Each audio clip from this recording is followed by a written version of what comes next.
Well, as you heard today, we're talking about the restoration of supply chain in the country. Should we still be concerned about food security, especially in those areas that were hardest hit by the looting? Joining us for more on this conversation tonight, MJ Schumacher is the president of the Professional Body for Supply Chain Management. MJ, just from your perspective and your organization, how much of the supply chain has been restored?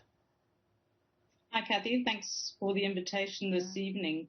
I think if you look across what's been happening in the last couple of weeks since the looting, I think we see a lot in the media as well about rows and rows of trucks coming into the areas that were impacted. So I would say it's very difficult to say how much in a percentage, but I would say that the situation we had initially and now looks definitely much, much better. One of the struggles is always with the perishables, right? Bringing canned food in, that type of thing is always much easier. But the perishables, that's really a catch-up because you have that domino effect across all the suppliers. When you look at the sectors, and you've touched a little bit on those that are in the perishable goods industries, but the sectors that have been hardest hit and facing the greatest backlogs, do you have an idea of what that looks like right now? Well, I'm pretty busy at the moment in the public health sector, and there are hundreds of thousands of patients that have actually not been able to get their chronic medication. So they partner with many stores like Clicks or Dis-Chem, where there are pickup points that are arranged by the Department of Health. And many of these stores were looted, and that means that these patients are not receiving their packages.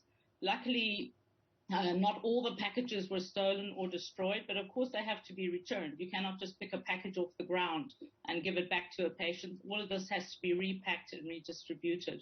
So what they're trying to do at the moment is also make use of mobile clinics or mobile containers to help the patients get to their packages of chronic medication.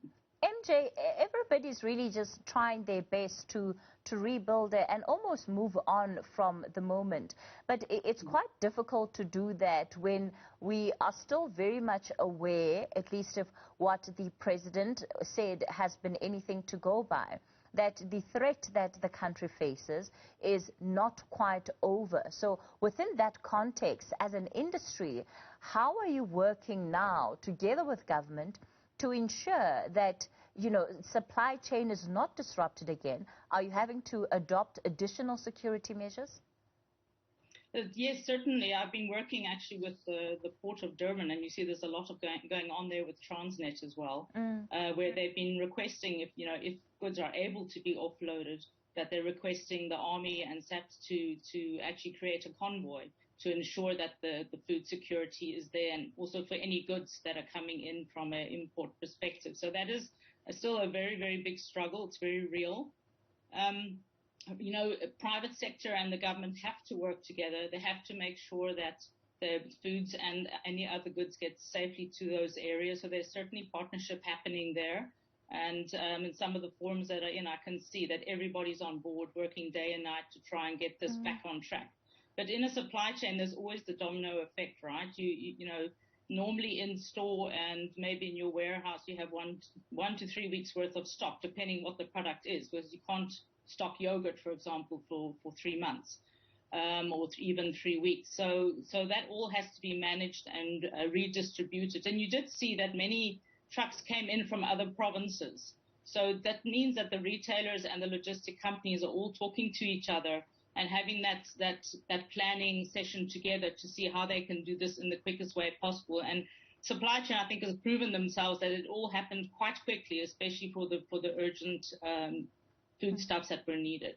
When we see the destruction, particularly of the shopping centers, the supermarkets, that's where some of these goods would have been destined to go. Now that that infrastructure is no longer in use and those shopping centers have been closed, is that affecting the kind of orders and the nature of supply, perhaps, that has been taking place? No, absolutely. When you do planning in supply chain, it's not just about production, but you have to plan. So you would know by each shopping center what the demand would be, what you expect to sell, and you would distribute it accordingly. Now, those shopping centers are not there anymore, and obviously the public are forced to go to other shopping centers that are still left And that means that everything has to be redistributed. And then you have that concern of warehouse space, right? The shops maybe have a certain amount of shelf space that they planned for a certain amount of customers, and now the customers have potentially tripled or even quadrupled. And what you find is that there's a lot of queuing. I'm sure you've seen that. We've seen it on the media where people have had to queue. And initially, you also have to allocate. You can't allow for stockpiling. You can't allow for someone to go in and take 10 loaves of bread when they're a family of 2. Everyone has to be managed. It all has to be managed to make sure there's a fair share. Is there going to be a fundamental difference in terms of how the industry does its work? Has the unrest at all shaken the industry up? And part of the reason why I'm asking this question is because we've seen over a number of years attacks taking place, and particularly towards the truckers, and really targeting some of the logistics chains in the country. And the fact that this unrest has actually positioned the logistics sector and the supply chain sector as vulnerable and as a target for those who want to create chaos. Does that change the approach of the industry at all? It must change the approach. I think one of the things that are very, very important, and an old-fashioned way of doing production is really to produce as much as you can to make your cost per item cheaper. And that has to change. People have to produce in a more flexible way. Some people have warehouses, maybe in Durban or Cape Town, and then they truck everything up to Johannesburg. That allows for risk, right? So, the way we do business in supply chain will have to change. And I think even before the looting, with the whole of the COVID, right, there also, that impacted supply chain. People have to have a risk management plan in place. They need to digitize, companies that are still using Excel to work out where they have to send their goods and try to work out, okay, how am I going to redistribute? That's not enough anymore. That they have to be quicker, they have to be fast so that they can react as much as they try to anticipate. MJ Schumacher, let me thank you so much for your time then tonight.